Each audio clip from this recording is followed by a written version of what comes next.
जय माता दी। स्वागत है दोस्तों आप सभी का आपके चैनल जी जायसवाल यूट्यूब स्टोरी में। दोस्तों, नवरात्रि का पहला दिन आप सुनेंगे श्री दुर्गा सप्तशती पाठ का पहला अध्याय। इस अध्याय में आप सुनेंगे मेधा ऋषि का राजा सूरत और समाधि को देवी की महिमा बताते हुए मधु कैटभ वध का प्रसंग सुनाना।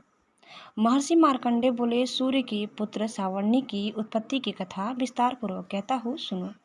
सावर्णी महामाया की कृपा से जिस प्रकार मनवंतर के स्वामी हुए उसका भी हाल सुनो।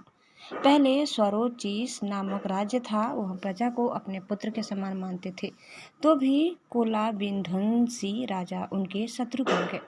दुष्टों को दंड देने वाले राजा सूरत की उनके साथ लड़ाई हुई। कोलाबिंध्यसियों के साथ संख्या में कम होने पर भी राजा सूरत युद्ध में उनसे हार गए। तब वह अपने नगर में आ गए। केवल अपने देश का राज्य ही उनके पास रह गया और वह उसी देश के राजा होकर राज्य करने लगे। किंतु उनके शत्रुओं ने उन पर वहां आक्रमण किया। राजा को बलहीन देखकर उसके दुष्ट मंत्रियों ने राजा की सेना और खजाना अपने अधिकार में कर लिया। राजा सूरत अपने राज्य अधिकार को हार कर शिकार खेलने के बहाने घोड़े पर सवार होकर वहां से एक भयंकर वन की ओर चल गए। उस वन में उन्होंने महर्षि मेधा का आश्रम देखा। वहां मेधा महर्षि अपने शिष्यों तथा मुनियों से सुशोभित बैठे हुए थे और वहां कितने ही हिंसक जीव परम शांति भाव से रहते थे। राजा सूरत ने महर्षि मेधा को प्रणाम किया और महर्षि ने भी उनका उचित सत्कार किया। राजा सूरत महर्षि के आश्रम में कुछ समय तक ठहरे। अपने नगर की ममता के आकर्षण से राजा अपने मन में सोचने लगे, पूर्व काल में पूर्वजों ने जिस नगर का पालन किया था वह आज मेरे हाथ से निकल गया। मेरे दुष्ट एवं दुरात्मा मंत्री मेरे नगर की अब धर्म से रक्षा कर रहे होंगे या नहीं। मेरा प्रधान हाथी, जो कि सदा मद की वर्षा करने वाला और शूरवीर था, मेरे वैरियों के वश में होकर न जाने क्या दुख भोग रहा होगा। मेरे आज्ञाकारी नौकर, जो मेरी कृपा से धन और भोजन पाने से सदैव सुखी रहते थे और मेरे पीछे पीछे चलते थे, वह अब निश्चय ही दुष्ट राजाओं का अनुसरण करते होंगे तथा मेरे दुष्ट एवं दुरात्मा मंत्रियों द्वारा व्यर्थ ही धन को व्यय करने से संचित किया हुआ मेरा खजाना एक दिन अवश्य खाली हो जाएगा। इस प्रकार की बहुत सी बातें सोचता हुआ राजा निरंतर दुखी रहने लगा। एक दिन राजा सूरत ने महर्षि मेधा के आश्रम के निकट एक वैश्य को देखा। राजा ने उससे पूछा, भाई तुम कौन हो? यहाँ तुम्हारे आने का क्या कारण है? और तुम मुझे शोकग्रस्त अनमने से दिखाई देते हो, इसका क्या कारण है? राजा के मन यह नम्र वचन सुन वैश्य ने महाराज सूरत को प्रणाम करके कहा। वैश्य बोला, राजन, मेरा नाम समाधि है। मैं धनियों के कुल में उत्पन्न एक वैश्य हूँ। मेरे दुष्ट स्त्री पुत्र आदि को ने लोभ से मेरा सब धन छीन लिया है और मुझे घर से निकाल दिया है। मैं इस तरह से दुखी होकर इस वन में चला आया हूँ और यहाँ रहता हूँ। मैं इस बात को भी नहीं जानता कि अब घर में इस समय सब कुशल है या नहीं। यहाँ मैं अपने परिवार का आचरण संबंधी कोई समाचार भी नहीं पा सकता कि वह घर में इस समय कुशल पूर्वक है या नहीं। मैं अपने पुत्रों के संबंध में यह भी नहीं जानता कि वह सदाचारी है या दुराचार में फंसे हुए हैं। राजा बोले, जिस धन के लोभी स्त्री पुत्रों ने तुम्हें घर से निकाल दिया है, फिर भी तुम्हारा चित्त उनसे क्यों प्रेम करता है? वैश्य ने कहा, मेरे विषय में आपका ऐसा कहना ठीक है, किंतु मेरा मन इतना कठोर नहीं है। यद्यपि उन्होंने धन के लोभ में पड़कर पितृ स्नेह को त्याग कर मुझे घर से निकाल दिया है, तो भी मेरे मन में उनके लिए कठोरता नहीं आती। हे महामते, मेरा मन फिर भी उनमें क्यों फंस रहा है, इस बात को जानता हुआ भी मैं नहीं जान रहा। मेरा चित्त उनके लिए दुखी है। मैं उनके लिए लंबी लंबी सांस ले रहा हूँ। उन लोगों में प्रेम नाम को नहीं है, फिर भी ऐसे स्नेहियों के लिए मेरा हृदय कठोर नहीं होता। महर्षि मार्कंडे जी ने कहा, हे ब्राह्मण। इसके पश्चात महाराज सूरत और वह वैश्य दोनों महर्षियों मेधा के समीप गए और उनके साथ यथा योग्य न्याय संभाषण करके दोनों ने वार्ता आरंभ की। राजा बोले, हे भगवान, मैं आपसे एक बात पूछना चाहता हूँ, सो आप कृपा करके मुझे बताइए। मेरा मन अधीन नहीं है, इससे मैं बहुत दुखी हूँ। राज्य धनादि की चिंता अभी तक मुझे बनी हुई है और मेरी यह ममता अज्ञानियों की तरह बढ़ती ही जा रही है। और यह समाधि नामक वैश्य भी अपने घर से अपमानित होकर आया है। इसके स्वजनों ने भी इसे त्याग दिया है। स्वजनों से त्यागा हुआ भी यह उनसे हार्दिक प्रेम रखता है। इस तरह हम दोनों ही दुखी हैं। हे महाभाग, उन लोगों के अवगुणों को देखकर भी हम दोनों के मन में उनके लिए ममता जनित आकर्षण उत्पन्न हो रहा है। हमारे ज्ञान रहते हुए भी ऐसा क्यों है? अज्ञानी मनुष्यों की तरह हम दोनों में यह मूर्खता क्यों है? महर्षि मेधा ने कहा, विषम मार्ग का ज्ञान सब जंतुओं को है। सबों के लिए विषय पृथक पृथक होते हैं। कुछ प्राणी दिन में नहीं देखते और कुछ रात को, परंतु कई जीव ऐसे हैं जो दिन तथा रात दोनों में देख सकते हैं। यह सत्य है कि मनुष्यों में ज्ञान प्रधान है, किंतु केवल मनुष्य ही ज्ञानी नहीं होता। पशु पक्षी आदि भी ज्ञान रखते हैं। जैसे यह पशु पक्षी ज्ञानी है, वैसे ही मनुष्यों का ज्ञान है, और जो ज्ञान मनुष्यों में वैसे ही पशु पक्षियों में है, तथा अन्य बातें भी दोनों में एक जैसी पाई जाती है। ज्ञान होने पर भी इन पक्षियों की ओर देखो कि अपने भूख से पीड़ित बच्चों की चोंच में कितने प्रेम से अन्न के दाने डालते हैं। हे राजन, ऐसा ही प्रेम मनुष्यों में अपने संतान के प्रति भी पाया जाता है। लोभ के कारण अपने उपकार का बदला पाने के लिए मनुष्य पुत्रों की इच्छा करते हैं और इस प्रकार मुंह के गड्ढे में गिरा करते हैं। भगवान श्री हरि की जो माया है, उसी से यह संसार मोहित हो रहा है।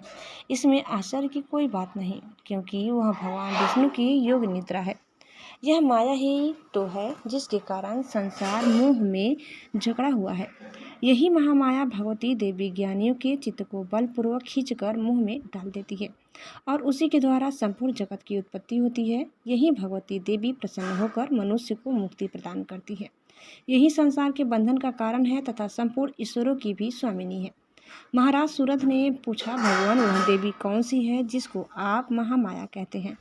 हे ब्राह्मण, वह कैसे उत्पन्न हुई और उसका कार्य क्या है? उसके चरित्र कौन कौन से हैं? प्रभु, उसका जैसा प्रभाव हो, वैसा जैसा स्वरूप हो, वह सब ही कृपा करके मुझसे कहिए। मैं आपसे सुनना चाहता हूँ। महर्षि मेधा बोले, राजन, वह देवी तो नित्य स्वरूपा है। उसके द्वारा यह संसार रचा गया है। तब भी उसकी उत्पत्ति अनेक प्रकार से होती है। वह सब आप मुझसे सुनो। वह देवताओं का कार्य सिद्ध करने के लिए प्रकट होती है। उस समय वह उत्पन्न हुई कहलाती है। संसार को जलमय करके जब भगवान विष्णु योग निद्रा का आश्रय लेकर शेष शैया पर सो रहे थे, तब मधु कैटभ नाम के दो असुर उनके कानों के मैल से प्रकट हुए और वह श्री ब्रह्मा जी को मारने के लिए तैयार हो गए। श्री ब्रह्मा जी ने जब उन दोनों को अपनी ओर आते देखा और यह भी देखा कि भगवान विष्णु योग निद्रा का आश्रय लेकर सो रहे हैं, तो वह उस समय श्री भगवान को जगाने के लिए उनके नेत्रों में निवास करने वाली योग निद्रा की स्तुति करने लगे।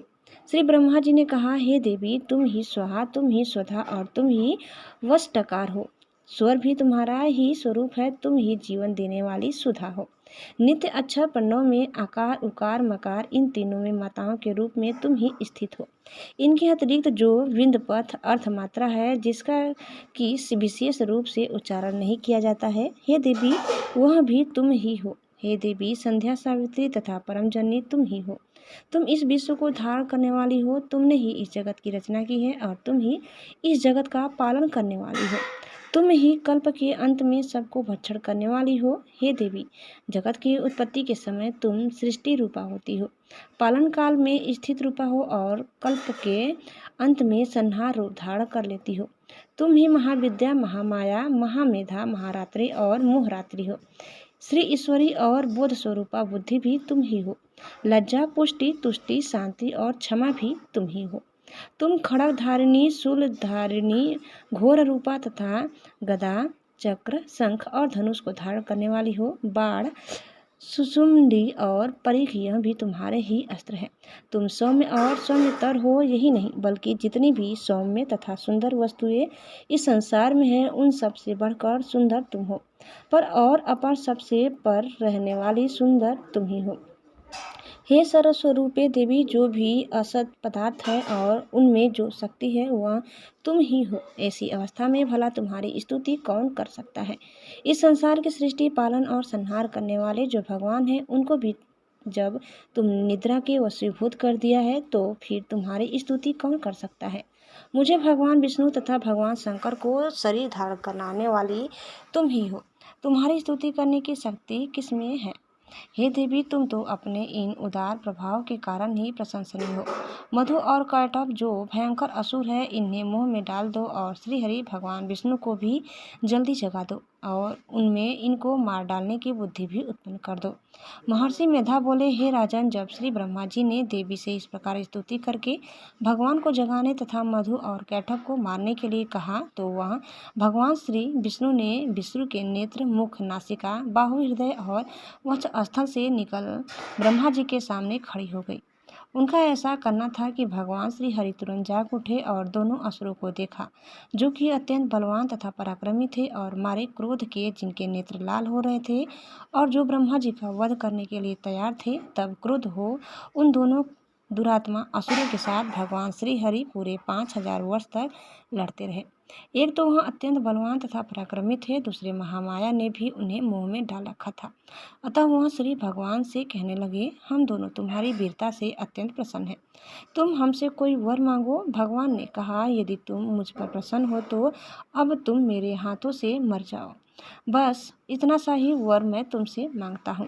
यहाँ दूसरे वर से क्या प्रयोजन है? महर्षि मेधा बोले। इस तरह से जब वह धोखे में आ गए और अपने चारों ओर जल ही जल देखा, तो भगवान श्री हरि से कहने लगे, जहाँ पर जल न हो, सूखी जमीन हो, उसी जगह हमारा वध कीजिए। महर्षि मेधा कहते हैं, तथास्तु कहकर भगवान श्री हरि ने उन दोनों को अपनी जांघ पर लिटाकर उन दोनों के सिर काट डाले। इस तरह से यह देवी श्री ब्रह्मा जी की स्तुति करने पर प्रकट हुई थी। अब तुमसे उनके प्रभाव का वर्णन करता हूँ, सो सुनो।